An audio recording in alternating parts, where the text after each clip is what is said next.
दोस्तों पुणे से एक शॉकिंग खबर आ रही है जहां पीएमसी यानी पुणे म्यूनिसिपल कॉरपोरेशन का एक ट्रक जा करके एक सिंक होल में धंस गया।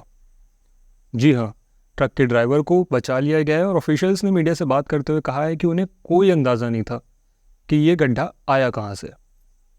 दोस्तों इतने बड़े गड्ढे अपने आप नहीं आया करते और आपके लिए ये खबर जानना और इस पर विचार करना इसलिए ज़रूरी है क्योंकि ये वही रोडें हैं जो आपके और मेरे जैसे लोगों के टैक्स के पैसे से बनी हैं।